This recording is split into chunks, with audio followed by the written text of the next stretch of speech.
So I've been engaging with a number of people, and whilst engaging with those people, a lot of them say, I'd love to start my own business, but I'd love to start my own business, but, or I wish I had X amount of money so I could start my own business, or I wish I had a degree, or, I'm waiting to finish my degree so I can start my own business. I want to marry a man with money so I can start my own business. And it's like a lot of these objections, a lot of these barriers as to why they don't start their own business are false.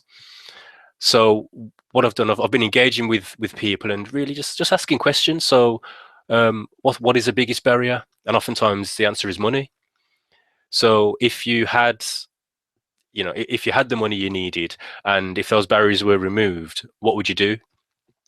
And then I'd think about this, I'd think about that, I'd start doing this, I'd start doing that. And by the time we've gone back and forth a few times, by the time we've finished, what's the point I want to bring them to is that you don't actually need money to start. There's actually a lot of things you don't need to start a business.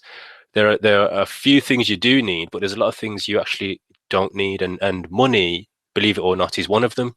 But that's usually the first barrier or the first objection people put up before they start. It's like they focus on the barriers. I wish I had this so I could start. Well, let's remove that out of the way. You haven't got that at the moment, but what can you do? What can you do now? So what I want to do is just give you a few pointers. And again, we're going to try and be strict with the time today. I'm going to give you a few pointers of some things you can do. And one of them is, in terms of just getting started, is to just map out your business model.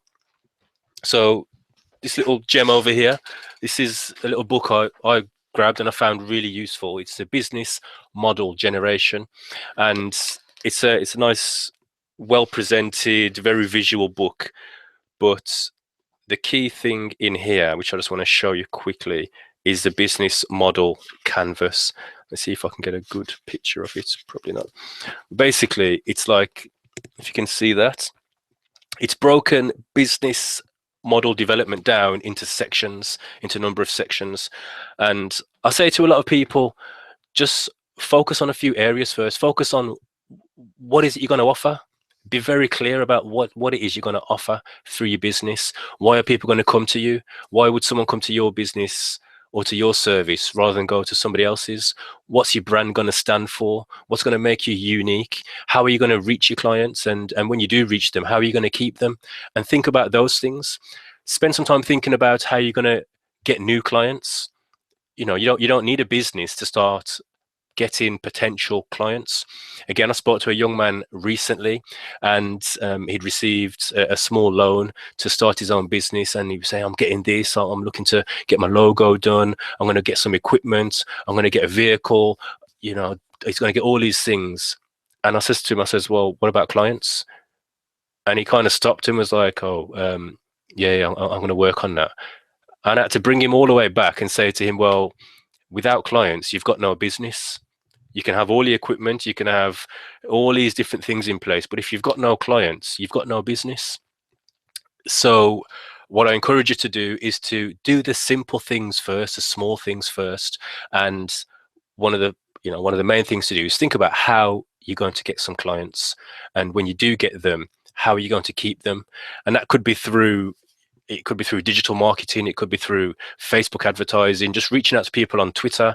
There's some things you can do for free or very, very cheaply, which can start you on your path before you, instead of just sitting there and thinking, well, woe is me, I can't start because I haven't got a 20 grand loan. Well, let me tell you this, you probably don't need a 20 grand loan, but do what you can do as best as you can do it with as little as you've got. So whatever you've got, just use it to the best of its ability.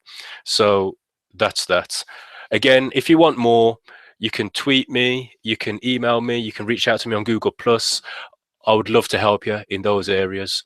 So, and again, if you want to jump over to tonyoBrown.com, there's some resources over there which you might find useful. So that's that. Don't let these false barriers stop you from making a start. Just make a start.